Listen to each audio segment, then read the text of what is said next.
Late in the glass-walled conference room, CEO Alexandra Reid pretended to doze, testing the night shift janitor. Carter Williams, a single father, thought she was asleep. He draped his jacket over her shoulders and leaned close, whispering words that froze her heart. "I couldn't save my wife, but I won't let anyone be alone again." Alexandra's eyes snapped open, pulse racing. The man this building dismissed had just touched the one scar she kept hidden, a wound no one dared name. The Reid Dynamics Tower rose 43 stories above Seattle's waterfront. All steel and smoked glass, its fluorescent veins burning through the wet November night. Inside, the merger clock was ticking. Alexandra Reid had built this company on discipline, precision, and one unbreakable rule: trust no one until they prove otherwise. At 34, she was the youngest woman to lead a Pacific Northwest logistics firm. Her calendar carved into 15-minute blocks, her reputation forged in the fires of quarterly earnings calls and boardroom battles, where sentiment was weakness and hesitation was failure. But beneath that armor lay a wound that never quite healed. 7 years ago, Alexandra had been in back-to-back negotiations in New York when her mother's heart stopped in a Seattle hospital. By the time she landed, the room was empty, the machine silent. She had been 90 minutes too late. Since then, sleep felt like betrayal. Like the moment you let your guard down and lose what matters most. Her office light was always the last to go dark. Carter Williams pushed his cleaning cart down the 15th floor corridor, the wheels squeaking softly against polished tile. 35 years old, broad-shouldered and quiet. He moved through the building like a ghost. Seen, but never noticed. His daughter, Lily, 8 years old and sharp as a tack, waited for him most nights in the ground-floor security office, drawing pictures under the watchful eye of the night guard. Carter had once been an aviation maintenance technician, his hands steady on turbine assemblies and hydraulic lines. But 3 years ago, his wife Vivian had died in a house fire. The smoke detector had failed. He had arrived 1 minute too late. 1 minute. The number haunted him still. He had made a promise at her grave, a vow whispered into the rain-soaked earth. He would never leave anyone behind again. Not one single person. It was the only way he could live with himself. The only way he could look Lily in the eyes each morning and tell her the world was still good. Henry Cole, the company's chief financial officer, was a man of spreadsheets and sharp angles. At 42, he measured success in basis points and closure rates. The merger with Cascade Holdings was his masterpiece, a deal that would cement Reid Dynamics as the dominant player in West Coast supply chain management. He did not care about the poetry of it. He cared that the numbers sang. Serena Park, the head of human resources, was 33 and possessed a gift for reading people. She noticed things others missed. The way Alexandra's jaw tightened when someone mentioned family leave, the careful distance Carter kept from everyone, the way Henry's eyes went flat when ethics came up in meetings. She believed culture was built on trust, brick by fragile brick. Zane Miller, the external mergers and acquisitions partner, was polished, charming, and ambitious. At 38, he had orchestrated 17 acquisitions, each one smoother than the last. He knew how to make problems disappear, how to turn rough edges into sellable narratives. He was very good at his job. Lily Williams drew with fierce concentration, her colored pencils moving across paper in confident strokes. She saw the world in symbols: light, shadows, the places where things did not quite fit. She was her father's compass, the small, clear voice that kept him honest. 3 conflicts simmered beneath the surface, invisible to most but felt by those who paid attention. Inside Alexandra, fear wrestled with control. She was terrified of missing the moment that mattered, of being absent when the world asked her to show up. Inside Carter, guilt fought redemption. He had failed once. and the weight of that failure shaped every choice he made. Between them stretched the canyon of class, the unspoken hierarchy that said a CEO and a janitor lived in different worlds, even when they walked the same halls. And beneath it all, hidden in electrical panels and late-night server rooms, a third conflict waited. The energy consumption reports were beautiful, almost too perfect. The ESG scores gleamed. The building's carbon footprint had miraculously dropped 18% in the past 6 months, right on schedule for the merger's sustainability benchmarks. But in the basement, on a monitoring panel no one bothered to check, the numbers told a different story. Floors listed as vacant still drew power, strange spikes at odd hours. Usage that did not match the access logs. Alexandra had glanced at the readout once, her mind already racing ahead to the next meeting. She had not stopped to wonder why. The cameras in certain hallways had blind spots, small zones where the angles did not quite overlap. Most people never noticed. Carter did. He noticed everything. It was 9:47 on a Thursday night when Alexandra Reid made her choice. The merger due diligence team would arrive in 72 hours. The building needed to be perfect. Every system checked. Every document in order. She had spent the evening in Conference Room B, a glass box overlooking the city, reviewing contracts until the words blurred. But instead of going home, she stayed. She dimmed the lights, arranged herself on the leather sofa, scattered merger documents around her like props, and closed her eyes. She wanted to see what people did when they thought no one was watching. Carter arrived at 10:15, his cart stocked with microfiber cloths, glass cleaner, and a checklist that never varied. He moved methodically, wiping down the table, checking the outlets for loose connections, adjusting the floor mat so no one would trip on the edge. He had learned long ago that small details mattered, that a loose wire or a misaligned threshold could be the difference between safe and sorry. He noticed the woman on the sofa, her breathing slow and even, her face softer in sleep than he had ever seen it in the harsh light of day. Alexandra Reid, the woman who ran this place with an iron fist and a calculator for a heart. Or so, everyone said. But Carter had learned not to trust everyone. He saw the crease between her eyebrows, the tension even sleep could not erase, the way her hand was curled into a fist as if holding on to something invisible. It was cold in the room. The building's climate control always overcompensated at night. Carter looked at the jacket on the back of his cart, the worn canvas one he had bought at a second-hand store, because the good coats were for Lily's school clothes, not for him. He hesitated only a moment before draping it over Alexandra's shoulders. Then he did something he had done 1,000 times in his mind. At Vivian's grave, in the dark hours when Lily was asleep and the house was too quiet, he leaned close and whispered the promise he could never quite keep, but refused to abandon. I couldn't save my wife, but I won't let anyone be alone again. Alexandra's eyes opened. Not slowly, not groggily, but instantly. Her pupils contracting in the dim light, her heart slamming against her ribs like a trapped bird. The man straightened, startled, taking a step back. For a moment, neither spoke. The rain tapped against the glass. A rhythm older than ambition, older than grief. She sat up slowly, Carter's jacket sliding from her shoulders. She caught it, the fabric still warm, smelling faintly of laundry detergent. And something else, something human and real. Thank you, she said, her voice steadier than she felt. Carter nodded, his face carefully neutral. Didn't mean to wake you, ma'am. I'll finish up and get out of your way. But Alexandra was not thinking about the cleaning.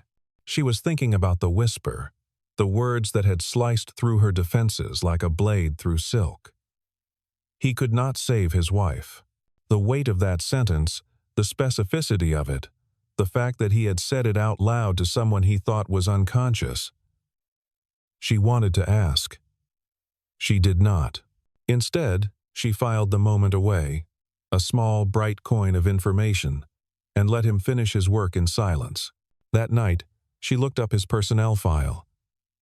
Carter Williams, single parent, hired 3 years ago, perfect attendance, 0 complaints, 0 commendations either, because who commends a janitor? The next morning, Alexandra made a decision that surprised even herself. She called Carter into her office, a sleek space on the 40th floor with floor-to-ceiling windows that framed the city like a painting. He stood in the doorway, uncomfortable, his uniform pressed but his eyes wary. "I need someone to run a safety checklist for the due diligence team," she said, her tone brisk, professional. "You move through this building more than anyone. You see things others miss. I want a full report. Electrical, mechanical, anything that might raise a flag. Can you do that?" Carter blinked. "I'm not an inspector, ma'am, but you were a maintenance technician. Aviation, correct?" She had read his resume. It was thin, but solid. A pause. "Yes, Mom. Then you know how to spot a problem before it becomes one." "I need that skill." 48 hours. "Can you do it?" He could. He did not know why she was asking him, but he could feel the weight of the request, the strange trust embedded in it. "Yes, ma'am." "Good. Report directly to me. No one else." As he left, Serena Park caught his eye from across the open floor. She had been watching the interaction, her instincts humming. Something had shifted. Carter started that night, moving through the building with new purpose. He checked breaker panels, compared energy logs from the facility's database against actual usage, traced conduit runs, and tested emergency lighting. And slowly, carefully, the discrepancies began to emerge. Floor 12, listed as vacant for renovations, was pulling 17 kilowatts at odd hours. The backup power system was generating voltage spikes that smoothed out perfectly in the official reports. Too perfectly, as if someone had scrubbed the data. He found the first physical evidence 2 nights later. A junction box in the basement mechanical room with fresh solder marks and a firmware update sticker dated 3 weeks ago, signed off by a facilities account that did not match the usual technician roster. The modifications were subtle, a bypass circuit that fed false readings into the monitoring system while the real load continued unabated. Meanwhile, Alexandra tested him in smaller ways. She left her wallet on a bench in the ground floor lobby, $500 inside, her driver's license, 3 credit cards. Carter found it at 11:37 that night. He returned it the next morning, complete with a handwritten note listing the exact location, time of discovery, and the name of the security guard who had witnessed him pick it up. She tested him again. On a Tuesday night, when she knew he picked up Lily from aftercare at 6, she texted him an urgent request. A power load measurement on floor 22, needed by 7. Carter responded immediately. He would collect his daughter first and return by 7:30 to complete the task. He did not lie. He did not cut corners. He simply stated his priority and kept his word to both. Serena noticed. She added a note to Alexandra's file. A single line of recommendation. Consider trust-based delegation. This one keeps promises. But the data Carter was gathering was beginning to paint a troubling picture. He cross-referenced 3 sources: the historical energy consumption logs, the ESG commitment reports filed as part of the merger package, and the raw access logs from the electrical control panels. They did not align. The backup power system was not just feeding false readings. It was masking real-time consumption with synthetic data pulses that hit target metrics perfectly, as if someone had programmed the building to lie. He found the smoking gun in the firmware itself. The building management system had been updated outside of standard maintenance protocols. The digital signature belonged to a management account, not a technician. and the update had been deployed precisely 6 months ago, right when the merger talks began. Lily had been with him that night, sitting on the floor of the mechanical room with her sketchpad while her father worked.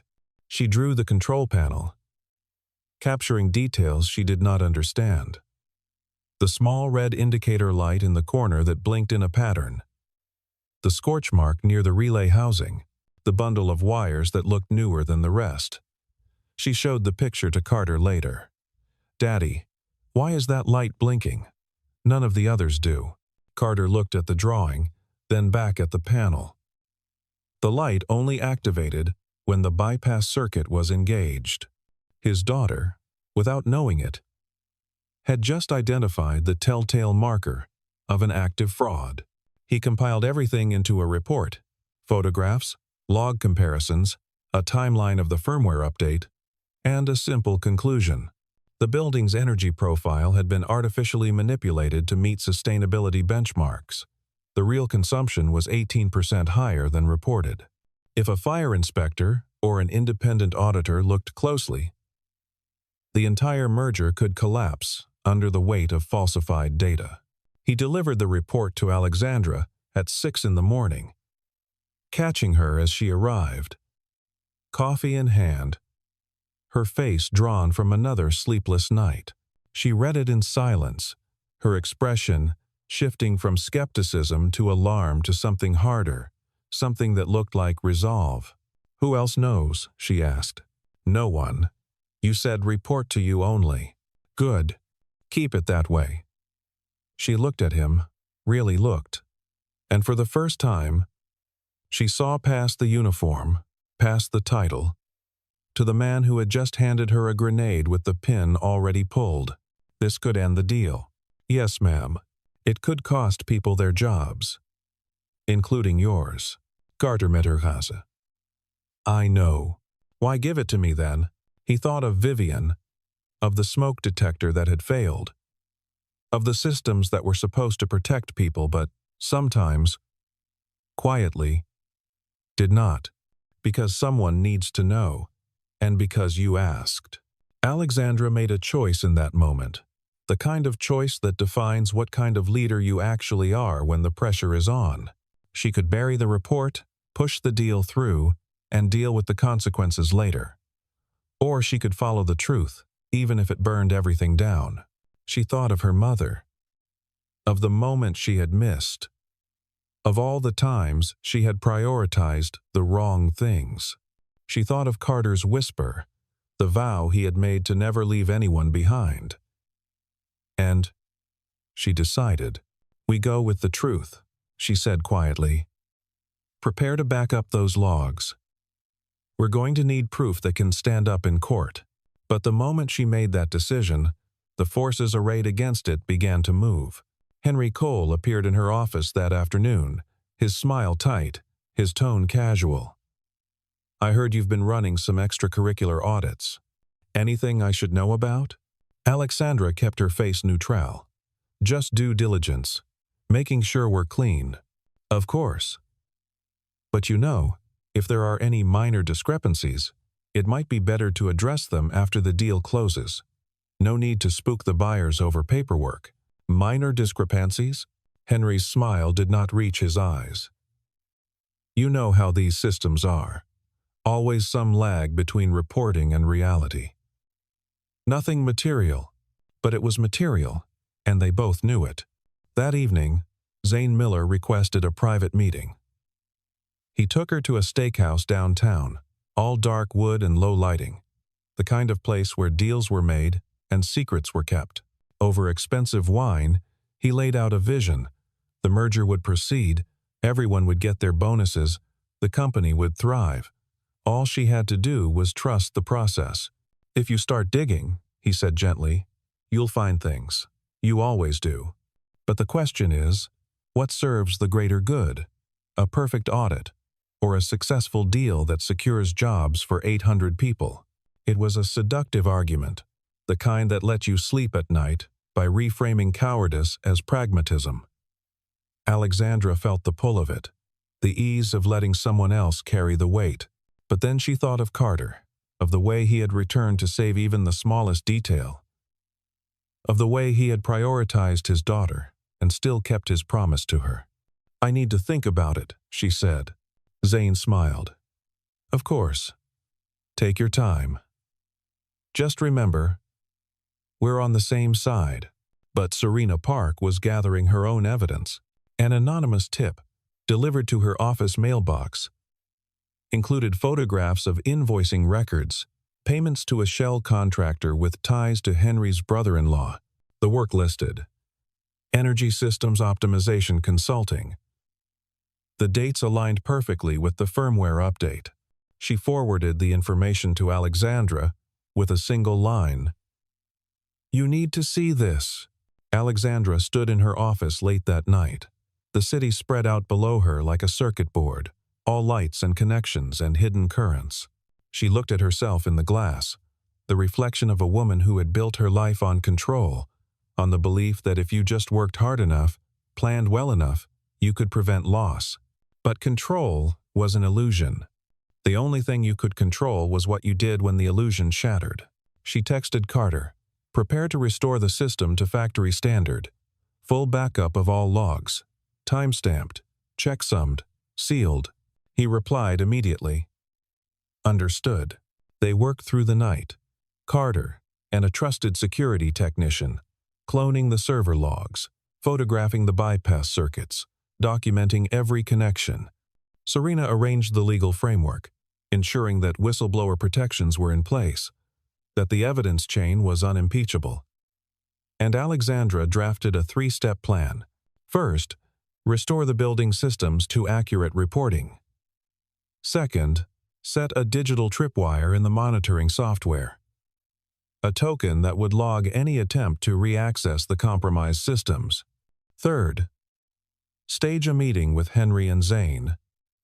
Allow them to incriminate themselves on a legally recorded call, and then present everything to the due diligence team. It was Lily who provided the final piece. She had drawn another picture, this one of the control panel at night, capturing the precise moment when the fault indicator blinked. Carter studied the drawing and realized the light blinked every 73 minutes, timed to avoid shift changes and security sweeps. He used that pattern to predict when the perpetrators would next access the system. Tomorrow night, 11:15. Right before the due diligence team's final walkthrough. They set the trap. At 8 the next morning, the due diligence team arrived, a quartet of sharp-eyed analysts with checklists and tablets.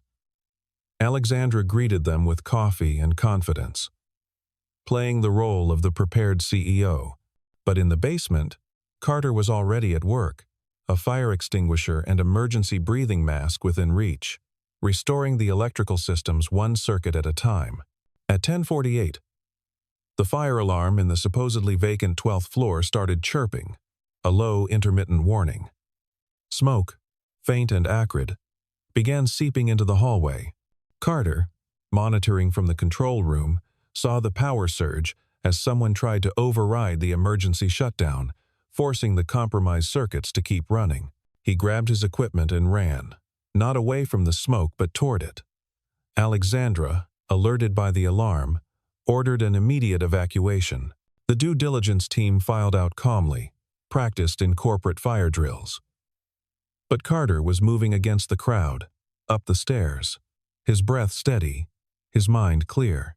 He found Zane Miller in the mechanical room on 12, frantically trying to disconnect a jury-rigged voltage regulator before the fire crews arrived.